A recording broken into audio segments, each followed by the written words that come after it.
ಕ್ಷೇತ್ರದಲ್ಲಿ ಯುವ ನಾಯಕರು ಸೇರ್ಪಡೆ ಮಾಡಿದ್ದೀವಿ. ಮುಂದಿನ ದಿನಗಳಲ್ಲಿ ಕಾಂಗ್ರೆಸ್ ಎಷ್ಟಿದ್ದಾರೋ ಅದೆಲ್ಲಷ್ಟು ನಾವು ಪಕ್ಷ ಕಟ್ತೀವಿ.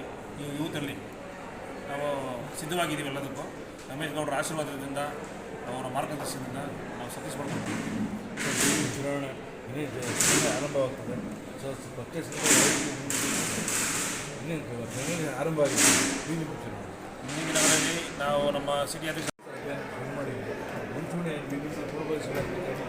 ಅದ್ರ ಬಗ್ಗೆ ನಾನು ಬೊಮ್ಮಳ್ಳಿ ವಿಧಾನಸಭಾ ಕ್ಷೇತ್ರದ ಅಧ್ಯಕ್ಷನಾಗಿ ಈ ಒಂದು ಏನು ಕಾರ್ಯಕ್ರಮ ಏನಿತ್ತು ನಮ್ಮ ಭವನ ಕಚೇರಿಯಲ್ಲಿ, ಆ ಒಂದು ಕಾರ್ಯಕ್ರಮಕ್ಕೆ ಎಲ್ಲ ಸೇವೆ ನೋಡ್ತಾ ಇದ್ದೀವಿ. ನೀವು ಎಲ್ಲ ಒಂದು ಪ್ರತಿ ಕ್ಷೇತ್ರದ ಅಧ್ಯಕ್ಷರುಗಳು ಕೂಡ, ಪದಾಧಿಕಾರಿಗಳು, ಎಲ್ಲ ಒಂದು ಮುಖಂಡರು ಕೂಡ ಬಂದು ಸಭೆ ಎಲ್ಲ ಸಕ್ಸಸ್ ಮಾಡಿದ್ದಾರೆ. ಹಾಗೆ ನಮ್ಮ ಬೊಮ್ಮಳ್ಳಿ ವಿಧಾನಸಭಾ ಕ್ಷೇತ್ರದ ವತಿಯಿಂದ ಎಲ್ಲ ನಮ್ಮ ಯುವ ಮುಖಂಡರು, ಇವತ್ತು ನಮ್ಮ ಬೆಂಗಳೂರು ನಗರದ ಯುವ ಅಧ್ಯಕ್ಷರಾದ ಶ್ಯಾಮಿಲ್ ಅವರ ಅಧ್ಯಕ್ಷತೆ ಮುಂದಾಳತ್ವದಲ್ಲಿ ಎಲ್ಲ ನಮ್ಮ ಒಂದು ಯುವ ಘಟಕದ ಮುಖಂಡರು ನಮ್ಮ ಬೊಮ್ಮಳ್ಳಿ ಕ್ಷೇತ್ರದಿಂದ ಬಂದು ಇವತ್ತು ಸೇರ್ಪಡೆ ಕಾರ್ಯಕ್ರಮವನ್ನು ಆಯೋಜನೆ.